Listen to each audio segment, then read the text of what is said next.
আজকের স্ম্যাকডাউনে কোম্পানি তো আমাদেরকে অনেক ধামাকা দেখিয়েছে। এটা কি স্ম্যাকডাউন 3 ঘন্টা হবার জন্য হয়েছে নাকি ইউএস এর বাইরে শো হবার জন্য? যাই হোক, শেষ হয়েছে আরো একটি স্ম্যাকডাউনের শো, আর এই ভিডিওতে আজকে হওয়া স্ম্যাকডাউনের সম্পূর্ণ রিভিউ করব। ভিডিও ভালো লাগলে ভিডিওতে লাইক দিবেন, চ্যানেলে নতুন হয়ে থাকলে চ্যানেলটি সাবস্ক্রাইব করে দিবেন। আজকের স্ম্যাকডাউনের শোটা অফিসিয়ালি কিক অফ করে নতুন আনডিসপিউটেড চ্যাম্পিয়ন ড্রু ম্যাকেন্টায়ার রিং এর মধ্যে আসে। অডিয়েন্সরা ম্যাকেন্টায়ারকে প্রচুর পরিমাণে সাপোর্ট করে। সে যে একজন হিল সুপারস্টার এটা কিন্তু শুরুতে একেবারে ফিলই হচ্ছিল না। এরপরে ম্যাকেন্টায়ার মাইক্রোফোনটা হাতে নেয় এবং শুরুতেই সে তার ফেমাস লাইনটা বলে যে এটার জন্য আমি দোয়া করেছি এবং ফাইনালি এটা আমি পেয়েছি। এরপরে অডিয়েন্সরা ইউ ডিজার্ভ ইট চ্যান্ট করে, কিন্তু হঠাৎ করে ম্যাকেন্টায়ার তার ক্যারেক্টার সুইচ করে সে তার রিয়েল হিল ক্যারেক্টারে চলে আসে এবং বলে স্ক্রু ইউ। সে বলে যে আমি সত্যি সত্যি বলতেছি স্ক্রু ইউ, তোমরা কখনোই আমাকে সাপোর্ট করোনি। সে শুরুতে রোমান রেঞ্জের নাম নেয় এবং ব্লাড লাইনের নাম নেয়। সে বলে রোমান রেঞ্জ এবং ব্লাড লাইন বারে বারে আমাকে স্ক্রু করেছে, তবে সেই সময় তোমরা আমাকে সাপোর্ট করোনি। সিএম পাঙ্ক আমাকে বারে বারে স্ক্রু করেছে, তোমরা সিএম পাঙ্কের নামে চ্যান্ট করেছো, তোমরা আমাকে সাপোর্ট করোনি। কডি রুডস এবং রেফারি বারে বারে আমাকে স্ক্রু করেছে, তোমরা তারপরেও কডিকে সাপোর্ট করেছো, তোমরা আমাকে সাপোর্ট করোনি। এরপরে সে এমন একটা লাইন বলে যেটা শোনার পরে সবাই একেবারে অবাক হয়ে যায়।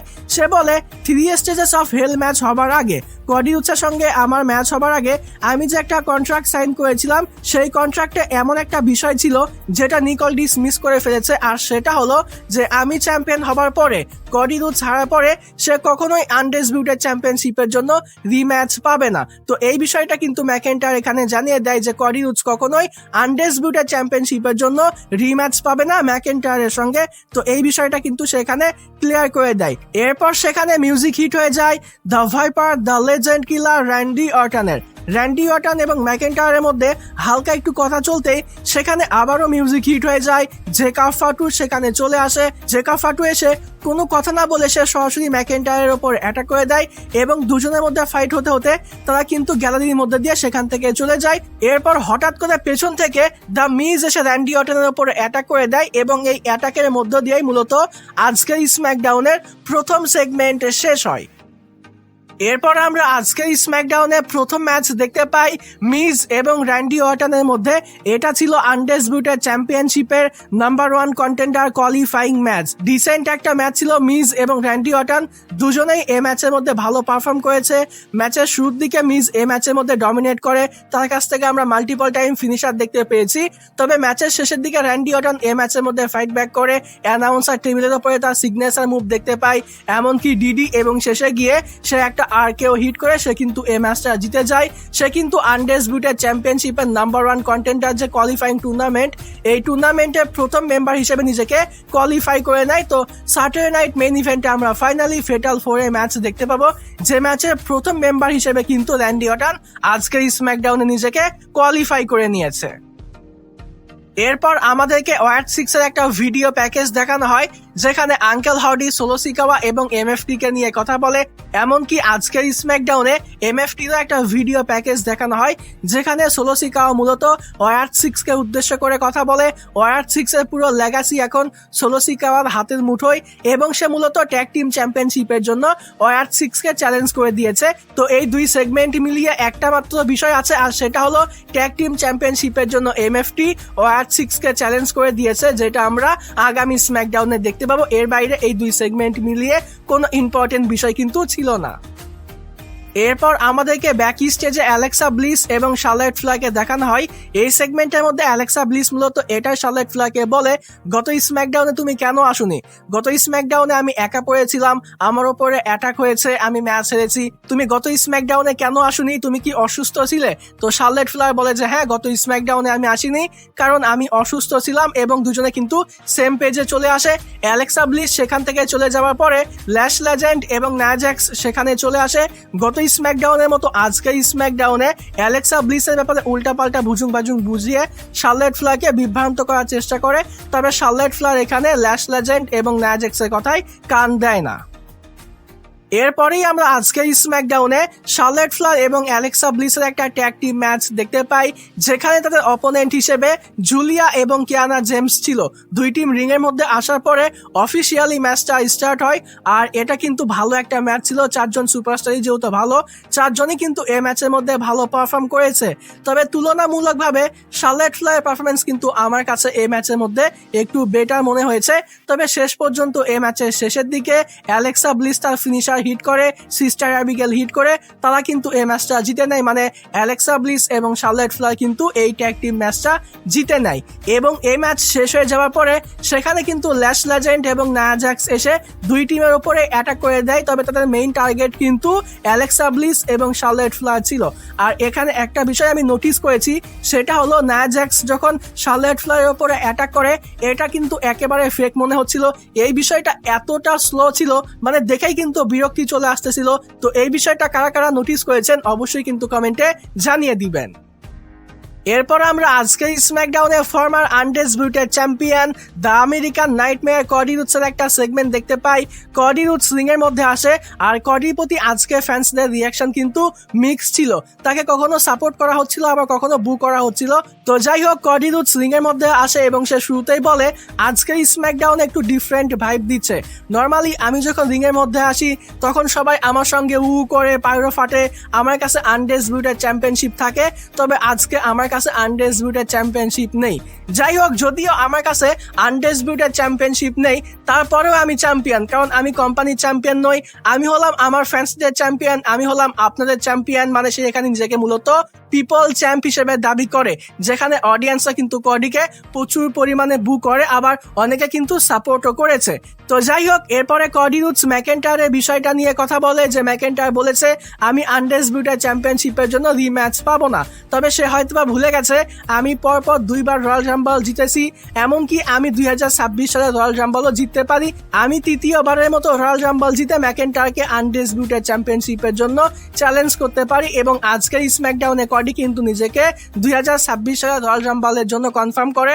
মানে 2026 সালে রয়্যাল রাম্বলে কিন্তু কডি রুডস থাকছে। তো এই বিষয়টা কিন্তু কডি আজকের স্ম্যাকডাউনে কনফার্ম করে দেয়। এরপরে সে জেকা ফাটুকে নিয়ে কথা বলে। জেকা ফাটু তার উপরে অ্যাটাক করেছিল, জেকা ফাটুর জন্য সে মূলত চ্যাম্পিয়নশিপ হেরেছে। জেকা ফাটুর জন্য এবার ইজি হবে না, সে জেকা ফাটুকে দেখে নিবে, এরকম কথাবার্তা বলে মূলত কডি রুডসের এখানে সেগমেন্টটা শেষ হয়ে যায়। তো কডি রুডসের এই সেগমেন্টটা আপনাদের কাছে কেমন লেগেছে? চ্যাম্পিয়নশিপ ছাড়া কডি রুডসকে আজকের স্ম্যাকডাউনে কেমন দেখাচ্ছিল অবশ্যই কিন্তু কমেন্টে জানিয়ে দিবেন। আমার কাছে কিন্তু চ্যাম্পিয়নশিপ ছাড়া কডিকে আজকের স্ম্যাকডাউনে অনেক সুন্দর লাগতেছিল। এরপর আমরা আজকের স্ম্যাকডাউনে আরো একটা কোয়ালিফাইং ম্যাচ দেখতে পাই ট্রিক উইলিয়ামস এবং ম্যাট কার্ডনের মধ্যে। তো এটাও কিন্তু ভালো একটা ম্যাচ ছিল, দুজনেই এই ম্যাচের মধ্যে ভালো পারফর্ম করেছে। আর এখানে লক্ষণীয় বিষয় হলো ট্রিক উইলিয়ামস যদিও এই ম্যাচের মধ্যে বা এখন সে হিল ক্যারেক্টার প্লে করতেছে, তবে তারপরেও কিন্তু আজকের স্ম্যাকডাউনে তাকে প্রচুর পরিমাণে ফ্যান্সরা সাপোর্ট করেছে। অপরদিকে ম্যাট কার্ডনার ফেস ক্যারেক্টার প্লে করা সত্ত্বেও সে কিন্তু আজকের স্ম্যাকডাউনে তেমন একটা ফ্যান সাপোর্ট পায়নি। যদি এই ম্যাচের রেজাল্টের ব্যাপারে কথা বলি, তাহলে এই ম্যাচের মধ্যে ট্রিক উইলিয়ামস নিজের ফিনিশার হিট করে ম্যাট কার্ডনারকে হারিয়ে দিয়েছে, সে নিজেকে কোয়ালিফাই করে নিয়েছে। মানে স্যাটারডে নাইট মেইন ইভেন্টে যে ফেটাল 4 ম্যাচ হবে সেই ম্যাচের মধ্যে ট্রিক উইলিয়ামস থাকছে। আর এই ম্যাচটা শেষ হয়ে যাওয়ার পরে সেখানে কিন্তু মিউজিক হিট হয়ে যায় কিট উইলসনের, সেখানে কিট উইলসন চলে আসে এবং সে এসে কিন্তু ম্যাট কার্ডনের উপরে অ্যাটাক করে। আর অডিয়েন্সরা কিন্তু এখানে কিট উইলসনের যে ইন্টেন্স মিউজিকটা আছে সেটা কিন্তু ফ্যান্সরা এনজয় করতেছিল। তো এটাও কিন্তু শকিং একটা বিষয়। আর এখানে কিট উইলসনকে যেভাবে রিপ্রেজেন্ট করা হয়েছে তাতে করে আমার কাছে মনে হচ্ছে যে কোম্পানি হয়তোবা তাকে নিয়ে সিরিয়াসলি কিছু একটা ভাবতেছে, আবার হয়তোবা অন্য কিছু হতে পারে। পার্সোনালি আমার কাছে যেটা মনে হলো সেটা আমি আপনাদের সঙ্গে শেয়ার করলাম। এরপরে কিট উইলসন রিং এর মধ্যে আসে এবং সে বলে যে কোম্পানিতে অনেক সমস্যা চলতেছে, আমি সেই সমস্যাগুলো সলভ করব, আপনাদের একটা লিডারের প্রয়োজন, আমি আপনাদের লিডার হিসেবে আসব। এরপরে সেখানে জেকা ফাটু চলে আসে এবং জেকা ফাটু এসে কিট উইলসনের উপরে অ্যাটাক করে দেয়। এরপরে সে মাইক্রোফোন নেয় এবং কডি রুডসকে কল আউট করে, সেখানে কডি চলে আসে। কডি এবং জেকা ফাটুর মধ্যে আমরা আজকের স্ম্যাকডাউনে এখানে ভয়ঙ্কর একটা ব্রল ব্রল দেখতে পাই। সেখানে সিকিউরিটি গার্ড এবং অফিসিয়ালসরা চলে আসে, দুজনকে সেপারেট করে, তবে তারপরেও কিন্তু এই ব্রলটা কন্টিনিউ হয়। আর এখানে এই ব্রলটা কিন্তু কমপ্লিটলি শেষও হয় না, এর আগে কিন্তু এই সেগমেন্টকে শেষ করা হয় এবং পরবর্তী সময়ে রিপ্লের মাধ্যমে আমাদেরকে জানানো হয় যে স্যাটারডে নাইট মেইন ইভেন্টে আমরা কডি রুডস এবং জেকা ফাটুর মধ্যে একটা ম্যাচ দেখতে পাবো। তো আগামী স্যাটারডে নাইট মেইন ইভেন্টে জেকা ফাটু এবং কডি রুডসের মধ্যে কিন্তু একটা সিঙ্গেল ম্যাচ আজকের স্ম্যাকডাউনে কনফার্ম হয়ে গেছে। এরপর আমরা আজকের স্ম্যাকডাউনে আরো একটা কোয়ালিফাইং ম্যাচ দেখতে পাই, যে ম্যাচ হচ্ছিল সোলো সিকাওয়া এবং ডেমিয়ান প্রিস্টের মধ্যে। তো এটাও কিন্তু ভালো একটা ম্যাচ ছিল। এই ম্যাচের মধ্যে আমরা সামওয়ান ড্রপ দেখতে পাই, সোলো সিকাওয়ার কাছ থেকে আমরা স্প্ল্যাশ দেখতে পাই, রেজার এজেস হিট করে এই ম্যাচের মধ্যে ডেমিয়ান প্রিস্ট। আর এই ম্যাচ চলাকালীন সময়ে যেহেতু রিং সাইডে এমএফটি ছিল, তারা কিন্তু ডেমিয়ান প্রিস্টকে প্রচুর পরিমাণে ঝামেলা করে, একটা পর্যায়ে রেফারি তো হিকুলিওকে রিং সাইড থেকে ব্যানও করে দেয়। এরপরেও যখন এমএফটি থামতেছিল না, সেখানে কিন্তু সমস্ত আলো নিভে যায়, চলে আসে ওয়ার্ড 6 এর সকল মেম্বাররা এসে এমএফটি মেম্বারদের উপরে অ্যাটাক করে, রিং সাইড থেকে সবাই চলে যায়। তবে রিং সাইডে কিন্তু আঙ্কেল হাউডি সেই হারিকেনটা নিয়ে নেয়, তবে সোলো সিকাওয়া কিন্তু আঙ্কেল হাউডির উপরে অ্যাটাক করে হারিকেনটা নিয়ে রিং এর মধ্যে ঢুকতেই ডেমিয়ান প্রিস্ট কিন্তু সোলো সিকাওয়াকে সাউথ অফ হেভেন হিট করে এবং সে কিন্তু পিন করে এই ম্যাচটা জিতে যায়। সে কিন্তু নিজেকে কোয়ালিফাই করে নেয় স্যাটারডে নাইট মেইন ইভেন্টে যে ফেটাল 4 এ ম্যাচ হবে। 3 নাম্বার মেম্বার হিসেবে ডেমিয়ান প্রিস্ট কিন্তু নিজেকে কোয়ালিফাই করে নিয়েছে।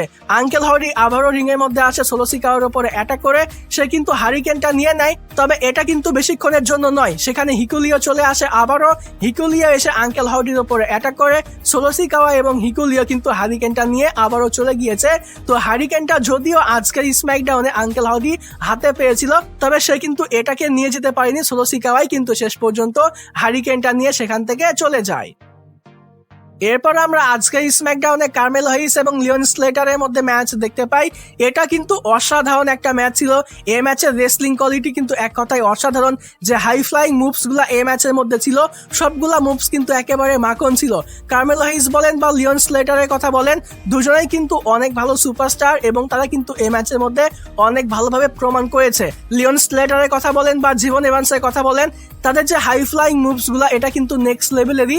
তো এই ম্যাচের মধ্যেও কিন্তু লিওন স্লেটার অনেক হাই ফ্লাইং মুভস দেখিয়েছে, যেগুলা কিন্তু পার্সোনালি আমার কাছে অনেক বেশি ভালো লেগেছে। তাছাড়াও এই ম্যাচের মধ্যে কিন্তু অডিয়েন্সরা দিস ইজ অসাম চ্যান্ট করতেছিল। তো এতে করে আমরা বুঝতে পারি যে এই ম্যাচটা কতটা ভালো হয়েছে। তবে শেষ পর্যন্ত কার্মেল হাইস কিন্তু লিওন স্লেটারকে হারিয়ে দিয়েছে এবং সে কিন্তু সাকসেসফুলি তার ইউএস চ্যাম্পিয়নশিপটা রিটেইন করে নিয়েছে। এরপর আমরা চেলসি গ্রিন এবং জর্ডান গ্রেসের মধ্যে একটা ম্যাচ দেখতে পাই। এই ম্যাচ চলাকালীন সময় রিং সাইডে কিন্তু জেড কার্গেল ছিল। তো এই ম্যাচটা কিন্তু ছোট্ট একটা ম্যাচ ছিল এবং এই ম্যাচের মধ্যে জর্ডান গ্রেস চেলসি গ্রিনকে হারিয়ে দিয়েছে। ম্যাচ শেষ হয়ে যাওয়ার পরে জর্ডান গ্রেস জেড কার্গেলকে বলে, দেখো আমার ম্যাচ দেখা যদি শেষ হয়ে থাকে তাহলে রিং এর মধ্যে চলে আসো, চলো আমাদের মধ্যে কিছু একটা হয়ে যাক। মানে এখানে জর্ডান গ্রেস মূলত জেড কার্গেলকে চ্যালেঞ্জ করে দেয়। জেড কার্গেল রিং এর মধ্যে আসার পরে চেলসি গ্রিন কিন্তু আবার পেছন থেকে জর্ডান গ্রেসের উপরে অ্যাটাক করার জন্য আসে, তবে জর্ডান গ্রেস সেখান থেকে সরে গেলে সেটা গিয়ে হিট করে জেড কার্গেলকে। আর এরপরে জর্ডান গ্রেস সেই উইমেন্স চ্যাম্পিয়নশিপটা নিয়ে কিন্তু একটু হ্যান্ড রাইজ করে, সে মূলত শো অফ করে। তো আমরা কিন্তু খুব শীঘ্রই জেড কার্গেল এবং জর্ডান গ্রেসের মধ্যে উইমেন্স চ্যাম্পিয়নশিপের জন্য ম্যাচ দেখতে পাবো। লাগাতার 3টা স্ম্যাকডাউনের শোতে কিন্তু কোম্পানি এই ম্যাচের ব্যাপারে হিন্ট দিয়েছে। এই ম্যাচটা হলে ডেফিনেটলি এটা কিন্তু ব্যাঙ্গার একটা ম্যাচ হবে। পাওয়ার হাউস ভার্সেস পাওয়ার হাউসের মধ্যে কিন্তু আমরা খুব শীঘ্রই উইমেন্স চ্যাম্পিয়নশিপের জন্য ম্যাচ দেখতে পাবো। এরপর আসি আমরা মেইন ইভেন্টে। আজকের স্ম্যাকডাউনের মেইন ইভেন্টে সামি জাইন এবং ইলিয়া ড্রাগনপের মধ্যে আমরা একটা ম্যাচ দেখতে পাই। এটা কিন্তু নর্মাল কোনো ম্যাচ ছিল না, এটা ছিল আনডিসপিউটেড চ্যাম্পিয়নশিপের number 1 contender qualifying match. Sami Zayn এবং ইলিয়া ড্রাগনপ দুজনেই কিন্তু এই ম্যাচের মধ্যে অসাধারণ পারফর্ম করেছে। ইলিয়া ড্রাগনপ রিটার্ন করার পরে সে কিন্তু সামি জাইনকে ইউএস চ্যাম্পিয়নশিপের জন্য হারিয়েছিল, সে কিন্তু নতুন ইউএস চ্যাম্পিয়ন হয়েছিল। তবে আজকের স্ম্যাকডাউনে কিন্তু এই দুজনের মধ্যে আবারও ম্যাচ হয়। এই ম্যাচের মধ্যে সামি জাইন এবং ইলিয়া ড্রাগনপ দুজনেই কিন্তু নিজেদের লিমিট পর্যন্ত চলে গিয়েছে। আর আজকের স্ম্যাকডাউনে ফাইনালি সামি জাইন কিন্তু হালুভা কিক হিট করে ইলিয়া ড্রাগনপকে এবং সে কিন্তু এই ম্যাচ জিতে যায়। সে কিন্তু নিজের হারের বদলা নিয়ে নিয়েছে আজকের স্ম্যাকডাউনে। তো 4 নাম্বার মেম্বার হিসেবে সামি জাইন কিন্তু আজকের স্ম্যাকডাউনে নিজেকে কোয়ালিফাই করে নিয়েছে। তবে এই ম্যাচটা শেষ হয়ে যাওয়ার পরে সেখানে কিন্তু ট্রিক উইলিয়ামস চলে আসে এবং ট্রিক উইলিয়ামস এসে কিন্তু স্যামি জেনের উপরে অ্যাটাক করে। তো এই বিষয়টা কিন্তু কোম্পানি হিন্ট করতেছে যে স্যামি জেন এবং ট্রিক উইলিয়ামসের মধ্যে কিন্তু আমরা ফিউড দেখতে পাবো, যেই ফিউডটা কিন্তু এখনো প্রপারলি স্টার্ট হয়নি। তো আজকে থেকে হয়তো বা এই ফিউডটা প্রপারলি স্টার্ট হয়ে গেল। তো যাই হোক ডিয়ার অডিয়েন্স, এই ছিল আজকের স্ম্যাকডাউন, এই ছিল আজকের স্ম্যাকডাউনের রিভিউ ভিডিও। আজকের স্ম্যাকডাউনের শোটা আপনাদের কাছে কেমন লেগেছে অবশ্যই কিন্তু এই ভিডিওতে কমেন্টে জানিয়ে দিবেন। এই ভিডিও ভালো লাগলে ভিডিওতে লাইক দিবেন, চ্যানেলে নতুন হয়ে থাকলে চ্যানেলটি সাবস্ক্রাইব করে দিবেন। আজকের মতো এখানেই বিদায় নিচ্ছি। যাবার আগে একটি কথাই বলতে চাই, যদি রেসলিং ভালোবাসো তাহলে আমরা সবাই এক টিম।